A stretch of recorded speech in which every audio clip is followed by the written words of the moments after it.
నమస్కారం నాగార్జున గారు. నమస్తే అంజీ గారు.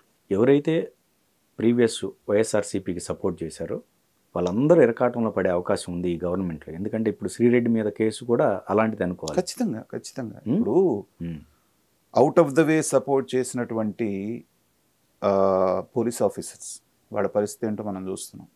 కొంతమందిని గాలిలో పెట్టారు, కొంతమందిని లూప్ లైన్లో పెట్టారు, ఇంకొంతమందికి చర్యలకు సిద్ధపడుతున్నారు. రఘురామకృష్ణరాజు గారు మొన్న కంప్లైంట్ ఇచ్చారు కదా మనం, రైట్ ఆయన దీని మీద. అలాగే 1 by 1 కేసుల్లో వాళ్ళందరూ వస్తారు. ఓకే, తర్వాత కార్యకర్తలను ఇబ్బంది పెట్టినటువంటి వాళ్ళ సంగతి కార్యకర్తలు చూసుకుంటున్నారు. ఇంకా చంద్రబాబు నాయుడు గారు, పవన్ కళ్యాణ్ గారు సంయమనం పాటించండి అని ఆపుతున్నారు కాబట్టి ఈ మాత్రం ఆగి ఉన్నారు. కానీ వాళ్ళు ఏ మాత్రం వాళ్ళకి లూజ్ ఇచ్చినా, కొంచెం వాళ్ళు ఏమరపాటుగా ఉన్నా కానీ ఈ పాటికి చాలా దారుణాలు జరిగాయి. ఆ విషయంలో మనం వీళ్ళిద్దరిని వాళ్ళ మెచ్యూరిటీని అభినందించాలి. ఓకే, వైసీపీ 2 రకాలైనటువంటి వింగ్స్ని వాళ్ళు మెయింటైన్ చేశారు సోషల్ మీడియాలో. సోషల్ మీడియా కదా, అసలు రాజకీయంలోనే. ఓకే, ఒకటి రాజకీయంగా అఫీషియల్గా వాళ్ళతో పాటు అసోసియేట్ అయినటువంటి వాళ్ళని కొంతమందిని చంద్రబాబు నాయుడు గారి మీద, పవన్ కళ్యాణ్ గారి మీద ఉసిగొల్పారు. ఎగ్జాంపుల్కి మనం కొడాలి నానిని చూసాము, పేరు నానిని చూసాము, అంబటి రాంబాబు గారిని చూసాం, ఓకే, రోజా గారిని, లేకపోతే గుడివాడ మన్నాది, ఇలాంటి వాళ్ళు ఒక దాదాపు అనిల్ కుమార్ యాదవ్, ఒక 10 మంది. These people are officially involved in YSRCP.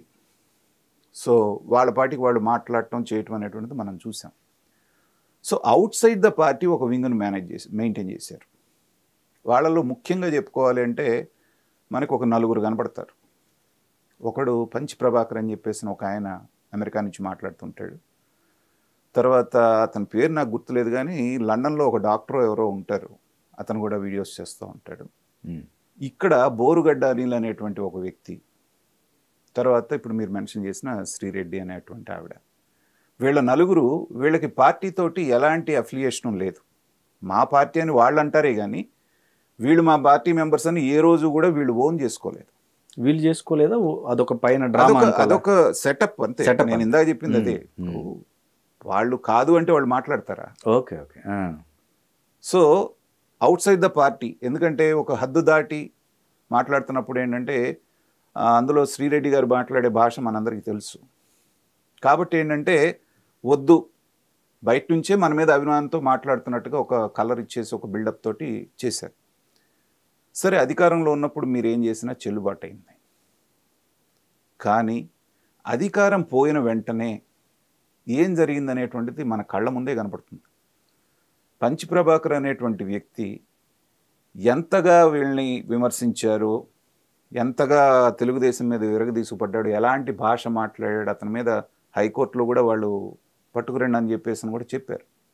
చెప్పిన టెక్నికల్ లుకౌట్ నోటీస్ కాదు, అతన్ని తీసుకురండి ఇండియాకి, పట్టుకురండి అని చెప్పేసి ఆ కేసుల్లో అతని పేరు కూడా ఉంది. కానీ టెక్నికల్ రీజన్స్ మూలన అది వీలు పడలేదు, అప్పుడున్నది వైఎస్ఆర్సీపీ ప్రభుత్వం కాబట్టి. కానీ తెలివిగా అతను ఏం చేశాడంటే, జగన్మోహన్ రెడ్డి గారు ఇక్కడ అధికారం పోగానే అతను టోన్ మార్చేస్తాడు. జగన్మోహన్ రెడ్డి గారి మీదే విమర్శలు ఎక్కువ పెట్టి, అసలు నీ మూలనే పార్టీ నాశనం అయిపోయింది, ఏ రోజన్నా కలిసావా, నా ఎస్సీలు, నా ఎస్టీలు, నా బీసీలు అన్నావు కానీ రెడ్లందరినీ ఏం చేసావు, ఇలాగా వెంటనే ప్లేట్ మార్చేశాడు అతను. తర్వాత రఘురామకృష్ణరాజు గారిని ఎవరినైతే విగ్గురాజు అని చెప్పి ఎగతాళి చేశాడో అదే రఘురామకృష్ణరాజు గారికి క్షమాపణ కూడా చెప్పాడు, మనం చూసాం ఆ వీడియో కూడా. అవును. సో అది రాజకీయం. అనువుగాని చోట అయిపోయిందేదో అయిపోయింది తూచ్ అని చెప్పేసి ప్లేట్ తిరగేస్తాడు. అలాగే ఆ సపోర్ట్ చేసినటువంటి కొన్ని మీడియా సంస్థలు, కొన్ని యూట్యూబ్ ఛానల్స్ ప్రముఖమైనటువంటివి, వాళ్ళ వైఖరిని ఎలా మార్చుకున్నారో మనం చూసాం. ఓవర్ నైట్లో మారిపోయింది. బ్రహ్మాండంగా చంద్రబాబు నాయుడు గారిని, లోకేష్ గారిని పొగుడుతూ కథనాలు పుంకానుగా వేసేస్తున్నారు వాళ్ళే. అలాగే బోరుగడ్డ అనేటువంటి వ్యక్తి ఆ రోజు నుంచి ఈ రోజు వరకు మాట పలుకు లేదు, మనిషి ఎక్కడ ఉన్నాడో కూడా తెలియట్లేదు. దానాదీన మనందరం కనుక చూసుకుంటే మిగిలింది ఎవరు? ఆ శ్రీరెడ్డి. నిజంగా అమ్మాయిని అమాయకురాలు అనుకోవాలా, పిచ్చితనం అనుకోవాలా, తెలియనితనం అనుకోవాలో అర్థం కావట్లేదు. ఎందుకంటే వీళ్ళందరూ ఎలా ప్లేట్ మార్చారో చూసైనా తను బుద్ధి తెచ్చుకోవాలి కదా. ఇవాళ వీళ్ళందరూ అయిపోయిన తర్వాత నీ మీద కేసు బుక్ అయింది. సో దాని గురించి ఎదురు చూస్తున్నారు. ఇవాళ కాకపోతే రేపైనా సరే ఎక్కడ ఉన్నా కానీ పట్టుకొస్తారు, దాంట్లో అనుమానం లేదు. పార్టీ అధికారంలో ఉన్నప్పుడే నిన్ను ఓన్ చేసుకోలేదు వాళ్ళెవరు. ఒక వీడియోలో ఆవిడే బాధపడదు, మేము నాశనం అయిపోయాం ఆర్థికంగా, మమ్మల్ని ఎవరు పట్టించుకోవట్లేదు, లిటరల్లీ అడుక్కు తింటున్నాను నేనని చెప్పి ఒక వీడియో కూడా చేసింది తను. అవును. అలాంటప్పుడు పార్టీని అధికారంలో లేనప్పుడు నీకు దిక్కెవరు? సో వాడుకొని వదిలేసేదే రాజకీయం. అలాంటప్పుడు మన హద్దులు మనకు తెలియకుండా మనం మాట్లాడటం అంటే ఏంటంటే, ఒక కేసే కాదు ఇంకా అనేకమైన కేసులు పడతాయి. కాకపోతే ఏంటంటే ఆడ మనిషిని చాలా వరకు కూడా ప్రభుత్వం సీరియస్గా తీసుకోలేదు. తను ఇప్పుడు కూడా మానుకోకపోతే ఏమవుతుందంటే ఇంకా సీరియస్గా ఇంకో 4 కేసులు పడ్డాయి అనుకోండి, తీసుకొచ్చే అవకాశం ఉంటుంది. శిక్షలు పడే అంత ఇదే ఉండకపోవచ్చు. ఒక నోటీస్ అన్న ఇచ్చేసి ఇది చేయాలి కానీ పెద్ద శిక్షలు పడేది ఏముంది, మాట్లాడినందుకు పెద్ద శిక్ష పడదు. కానీ ఏంటంటే తీసుకొచ్చే పని అయితే జరుగుతుంది కదా. ఓకే. కాబట్టి రాజకీయం చేసేటప్పుడు రాజకీయం ఎలా ఉండాలో నేర్చుకోవాలి. ఇప్పుడు పెద్ద పెద్ద మీడియా సంస్థలు ఆ రోజున వైఎస్ఆర్సీపీకి ఇది చేసిన మన కళ్ళ ముందు ఉన్నాయి, పేర్లు ఎందుకు కానీ వాళ్ళందరూ వైఖరి ఎలా మార్చుకున్నారు?